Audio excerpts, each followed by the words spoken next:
السلام علیکم ورحمۃ اللہ وبرکاتہ۔ الحمد للہ رب العالمین واشہد ان لا الہ الا اللہ وحدہ لا شریک لہ واشہد ان محمدا عبدہ ورسولہ صلی اللہ تعالی علیہ وآلہ وسلم۔ اعوذ باللہ من الشیطان الرجیم، بسم اللہ الرحمن الرحیم۔ الحمد للہ رب العالمین الرحمن الرحیم مالک یوم الدین، ایاک نعبد و ایاک نستعین، اہدنا الصراط المستقیم صراط الذین انعمت علیہم غیر المغضوب علیہم ولا الضالین، آمین۔ معزز و موقر ناظرین و ناظرات، دینی بھائیوں، ماؤں اور بہنوں، شعبہ دعوت و تبلیغ جماعت المسلمین مسئلہ کے زیر اہتمام تفسیر قرآن کا سلسلہ اللہ رب العزت کے کرم سے کئی مہینوں سے جاری ہے۔ قرآن کریم کی پہلی مبارک سورت کی تفسیر کا سلسلہ چل رہا ہے، اور آپ کے سامنے ایاک نعبد و ایاک نستعین اس آیت مبارکہ تک کی تفسیر پیش کی جا چکی ہے۔ اس آیت مبارکہ کے بعد اللہ رب العزت نے ارشاد فرمایا، اہدنا الصراط المستقیم صراط الذین انعمت علیہم، ہمیں ہدایت دے سیدھے راستے کی، وہ راستہ یا ان لوگوں کا راستہ جو ان لوگوں کا راستہ ہے جن پر تو نے انعام کیا۔ آپ کو اس سے پہلے بتایا گیا کہ اس مبارک صورت میں اللہ تعالیٰ نے بندے کو یہ سکھایا کہ ہم اللہ تعالیٰ کی حمد و ثنا بیان کریں، اس کی کبریائی، اس کی عظمت، اس کے جلال کو بیان کریں۔ چنانچہ الحمدللہ رب العالمین الرحمن الرحیم مالک یوم الدین، تین آیتوں میں اس چیز کو بیان کیا گیا۔ پھر بندے نے اپنے عمل اور اپنی عبادت کا اقرار کیا اور اعتراف کیا اور اس کو دہرایا اور اللہ تعالیٰ سے اس کا عہد کیا، ایاک نعبد و ایاک نستعین۔ اس سے ہم کو یہ فائدہ ملتا ہے، جیسا کہ میں نے اس سے پہلے بھی ذکر کیا، کہ جب ہمیں اللہ تعالیٰ سے کچھ مانگنا ہو تو پہلے اللہ تعالیٰ کی حمد و ثنا بیان کی جائے، اس کی کبریائی، بزرگی، بڑائی بیان کی جائے، اور اپنے اعمال صالحہ کا واسطہ دیا جائے، اس کا حوالہ دیا جائے۔ عمل صالح کا واسطہ دینے کے بعد اب اللہ تعالیٰ نے ہمیں دعا کرنے کو سکھایا ہے۔ یہیں سے یہ بات بھی آپ کے سامنے آئی کہ قرآن کریم کی آیتیں اور قرآن کریم کے الفاظ تو ہی ہیں جن سے ہمیں کوئی فائدہ حاصل ہوتا ہے۔ قرآن کریم کی آیتوں اور الفاظ اور صورتوں کی ترتیب سے بھی ہمیں فائدہ حاصل ہوتا ہے۔ اس صورت میں اللہ تعالیٰ نے ہم سے یہ نہیں کہا ہے کہ ہم پہلے اللہ تعالیٰ کی حمد و ثنا بیان کریں، پھر اپنے عمل کا تذکرہ کریں، پھر اللہ سے مانگیں، لیکن جو ترتیب اللہ رب العزت نے رکھی ہے اس مبارک صورت کی، اس سے ہمیں یہ فائدہ مل رہا ہے، اور جس کی تائید حدیثوں سے ہوتی ہے کہ ہمیں مانگنے کا یہ ادب سیکھنا چاہیے کہ اللہ تعالیٰ سے ہم کس طرح سے مانگیں۔ تو قرآن کریم کی ترتیب بھی بغیر فائدے کے نہیں ہے، اس میں بھی فائدہ ہے، وہ بھی معنی خیز ہے۔ اب بندے کو اللہ تعالیٰ نے دعا سکھائی، اللہ تعالیٰ کے حمد و ثنا، کبریائی، بزرگی، بڑائی بیان کرنے کے بعد، اپنے اعمال کا واسطہ دینے کے بعد، تو کون سی دعا سکھائی اللہ تعالیٰ نے؟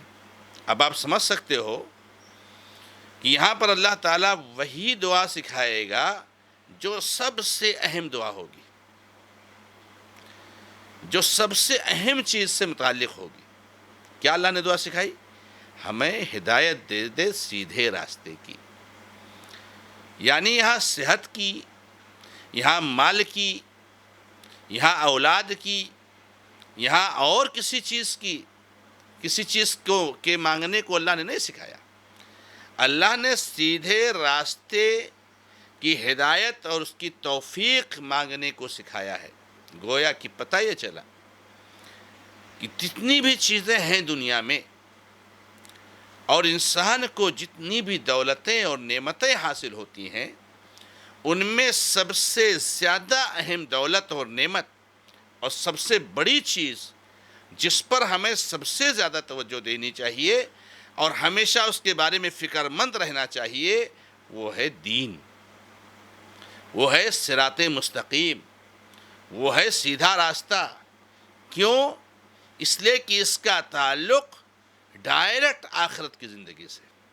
اگر صراط مستقیم سے ہم محروم ہو گئے، لاکھ ہمارے پاس اولاد ہو، لاکھ ہمارے پاس دولت ہو، لاکھ ہم صحت مند اور تندرست ہوں، لاکھ ہمارے پاس اولاد ہوں، کوئی فائدہ نہیں ہوگا، برباد ہو گئے، خائب و خاسر ہو گئے۔ اور پھر آپ سوچئے اس کی اہمیت اور عظمت کو کہ سورۃ الفاتحہ میں اللہ نے یہ چیز ہمیں مانگنے کو سکھایا ہے، اور پھر اس سورت کو، اس چیز کے مانگنے کو اللہ تعالیٰ نے ہر نماز میں فرض کر دیا ہے، اور ہر نماز کی ہر رکعت میں فرض کر دیا ہے۔ کتنی عظیم ہے یہ چیز، اور کتنی بڑی ہے یہ چیز۔ بندے کو کیا درس دے رہا ہے اللہ رب العزت؟ کہ بندے کو چاہیے کہ آخرت کی زندگی کو اہمیت دے، اور آخرت کی زندگی کے بارے میں فکر مند ہو۔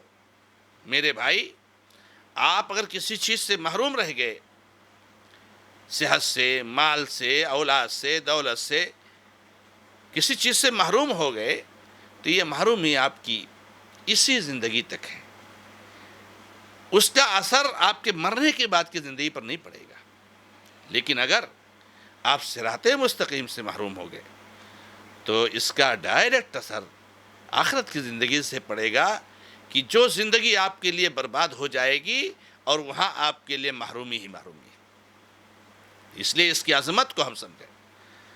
آج ہمارے کتنے ایسے بھائی ہیں، اور ہماری کتنی ایسی بہنیں ہیں جو اس کی تو کوئی فکر نہیں کرتی۔ ہمیں ہمیشہ مال کی فکر ہوتی ہے، ہمیں ہمیشہ اولاد کی فکر ہوتی ہے، ہمیں ہمیشہ دولت کی فکر ہوتی ہے، ہمیں ہمیشہ اپنی صحت کی فکر ہوتی ہے۔ آپ آج کورونا کے ماحول میں دیکھ رہے ہیں، آدمی اپنی زندگی بچانے کے لیے کیا کیا نہیں کر رہا ہے، آدمی اپنے آپ کو صحت مند رکھنے کے لیے کیا کیا نہیں کر رہا ہے، لیکن کیا دین بچانے کے لیے آدمی کوشش کرتا ہے؟ الا ماشاء اللہ۔ اس لیے ہمیں یہاں پر اپنے آپ کو سنبھالنا چاہیے، اور اپنے اندر اصلاح لانی چاہیے۔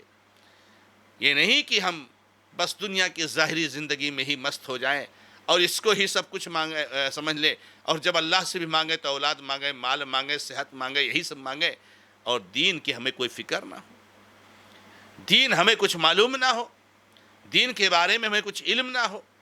ایسا نہیں ہونا چاہیے۔ اللہ تعالیٰ نے فرمایا یعلمون ظاہرا من الحیات الدنیا وہم عن الآخرۃ ہم غافلون۔ یہ لوگ دنیا کے ظاہر کو جانتے ہیں، یہ دنیا کی رنگینی ہمیں اپنی طرف کھینچ رہی ہے، یہ سرسبز و شاداب دنیا ہمیں دھوکے میں پڑے ہونے کا ذریعہ بنی ہوئی ہے۔ ظاہری دنیا کو جانتے ہیں لیکن آخرت سے غافل ہیں۔ تو صراط مستقیم کو مانگنا یہ سب سے اہم چیز ہے۔ صراط مستقیم کیا ہے میرے بھائیوں اور میری بہنوں؟ تو صراط مستقیم آپ چاہو تو اسلام کہہ لو، آپ چاہو تو سنت کہہ لو، آپ چاہو تو منہج سلف کہہ لو، آپ چاہو تو دین اسلام کہہ لو، آپ چاہو تو قرآن کہہ لو، آپ چاہو تو حدیث کہہ لو، یہ سب صراط مستقیم۔ ایک ہی چیز کے کئی نام ہیں۔ صراط مستقیم کا مطلب وہ دین اور وہ شریعت جس شریعت پر چل کر کے ہم کل آخرت کی زندگی میں جنت سے سرفراز ہوں گے، یہ صراط مستقیم ہے، یہ صراط مستقیم ہے۔ اس کے بارے میں اللہ کے نبی علیہ السلام نے کہا تھا لا يسمع بأحد من هذه الأمة يهودي ولا نصراني ثم يموت ولم يؤمن بالذي أرسلت به إلا كان من أصحاب النار۔ اس ذات کی قسم جس کے ہاتھ میں میری جان ہے، میرے بارے میں، نبی صلی اللہ علیہ وسلم کی رسالت کے بارے میں، نبی صلی اللہ علیہ وسلم کی نبوت کے بارے میں، نبی صلی اللہ علیہ وسلم کے دین کے بارے میں، جو بھی یہودی ہو، نصرانی ہو، کوئی بھی ہو، اگر وہ سن لیتا ہے، جان جاتا ہے، لیکن مرتا ہے تو وہ اسلام میں داخل نہیں ہوتا ہے، وہ جہنم میں جائے گا۔ تو صراط مستقیم اللہ کے نبی صلی اللہ علیہ وسلم کا یہ دین، اللہ کے نبی علیہ السلام کی شریعت جو اللہ تعالیٰ نے آپ کو دے کر کے بھیجا ہے۔ اللہ تعالیٰ نے ہمیں سکھایا اہدینا، ہمیں ہدایت دے۔ ہدایت کے دو معنی ہوتے ہیں، یا ہدایت کی دو قسمیں ہوتی ہیں۔ ایک ہے رہنمائی، بتلانا، اور ایک ہے توفیق دینا۔ یہ دو قسمیں ہدایت کی ہیں۔ پہلی جو قسم ہے کسی کی رہنمائی کرنا، کسی کو بتلانا اور کسی کے سامنے حق کو واضح کرنا، تو یہ ہر کسی کے لیے ہے اور ہر کسی کے بس میں ہے۔ ہم کسی کی بھی ہدایت کر سکتے ہیں، یا کر سکتے ہیں رہنمائی کر سکتے ہیں، شریعت کو بتا سکتے ہیں، توحید کو بتا سکتے ہیں، سنت کو بتا سکتے ہیں، کامیابی کی رموز اور اصول کو بتا سکتے ہیں۔ اللہ کے نبی علیہ السلام کے بارے میں اللہ تعالیٰ نے فرمایا وَإِنَّكَ لَتَهْدِي إِلَىٰ صِرَاطٍ مُسْتَقِيمٍ، آپ سیدھے راستے کی طرف رہنمائی کرتے ہیں۔ نبی صلی اللہ علیہ وسلم رہنمائی کرتے تھے، بتاتے تھے۔ لیکن جو دوسری قسم ہے میرے بھائیوں، پہلی قسم تو کسی کے لیے بھی ہے اور پوری دنیا والوں کے لیے ہے، یعنی کافر کو بھی کہ آپ رہنمائی کیجئے، مشرک کی رہنمائی کیجئے، یہودی کی رہنمائی کیجئے، کرسچن کی رہنمائی کیجئے، ملحد کی رہنمائی کیجئے، سب کی رہنمائی کیجئے۔ سب رہنمائی کے حقدار ہیں اور سب کی رہنمائی ہونی چاہیے۔ لیکن جو دوسری قسم ہے وہ صرف اللہ رب العزت کے ہاتھ میں ہے، یعنی توفیق دینا۔ توحید تو ہمیں سمجھ میں آ گئی، لیکن توحید پر چلنے کی توفیق ملنا یہ اللہ کے ہاتھ میں ہے، اس کا کوئی مالک نہیں ہے سوائے اللہ کے، کوئی نہیں دے سکتا ہے آپ کو۔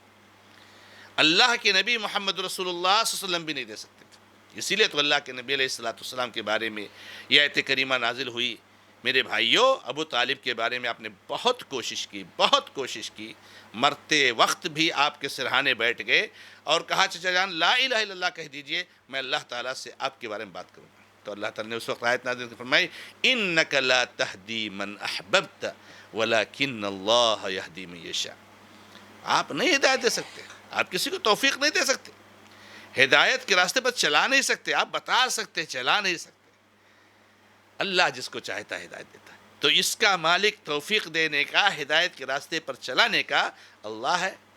اور ملتی کس کو ہے ہدایت؟ پہلی قسم تو سب کے لیے ہے، سب کی رہنمائی کیجیے، لیکن یہ کس کو ملتی ہے؟ ہدایت چلنے کی، ہدایت کے راستے پر چلنے کی توفیق یہ اس کو ملتی ہے جو چاہتا ہے، سب کو نہیں دیتا اللہ تعالیٰ۔ وَلَوْ شِئْنَا لَآتَيْنَا كُلَّ نَفْسٍ هُدَاهَا، اللہ فرماتا اگر چاہتے ہم سب کو دے دیتے، لیکن نہیں، اللہ نے اصول بنایا ہے، جو مانگے گا، جو چاہے گا اس کو ہدایت دے گا۔ توحید آپ کو چاہیے تو اللہ آپ کو توفیق دے گا، زبردستی اللہ تبارک و تعالیٰ نہیں کسی کو ہدایت پر لاتا ہے۔ تو جو مانگے گا اس کو ملے گی، اور دینے والا کون ہے؟ اللہ تعالیٰ۔ اہدنا الصراط المستقیم صراط الذین انعمت علیہم۔ اب صراط مستقیم کی تو وضاحت ہو گئی اور بات سمجھ میں آ گئی، لیکن اللہ تعالیٰ نے اس کی مزید وضاحت کر دی۔ کہیں ایسا نہ ہو کہ کوئی صراط مستقیم کے تعلق سے کوئی غلط جو ہے مفہوم پیش کرے اور معنی پیش کرے۔ کہا صراط الذین انعمت علیہم، ان لوگوں کا راستہ جن پر تو نے انعام کیا ہے. ہاں صراط مستقیم ایسا نہیں ہے کہ ہر کوئی کسی درگاہ پرستی پہ جا رہے ہیں وہ بھی صراط مستقیم، صوفیت پہ جا رہے ہیں وہ بھی صراط مستقیم، چاہے کیا نام ہے نقشبندیت اور چشتیت اور ہروردیت اور قادریت پہ جا رہے ہیں وہ بھی صراط مستقیم. جو چاہو کرو اور صراط مستقیم، سب کو صراط نہیں. صراط مستقیم کو پابند کر دیا اللہ تعالیٰ نے، اسی طرح جیسے قرآن حدیث کہتے ہیں نا، قرآن حدیث پر عمل کرنا. ہر مسلمان کہتا ہے قرآن حدیث پر عمل کر رہے ہیں. صوفی ہیں قرآن حدیث پر عمل کرنے کا دعویٰ، درگاہ پرست مشرک ہیں قرآن و حدیث پر عمل کرنے کا دعویٰ. اسی لیے قرآن و حدیث پر عمل کرنے کو مقید کر دیا گیا منہج سلف کے مطابق یا فہم سلف کے مطابق. قرآن حدیث کو جیسے صحابہ نے سمجھا تھا اور جس طرح سے اس پر عمل کیا تھا ویسے آپ عمل کیجیے.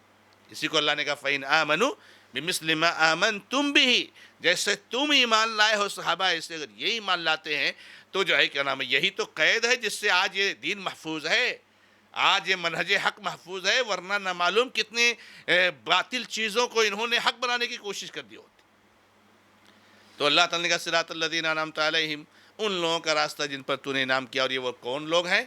اللہ تعالیٰ نے قرآن کریم میں بیان فرمایا من یطع اللہ والرسول فاولئک مع الذین انعم اللہ علیہم من النبیین والصدیقین والشہداء والصالحین.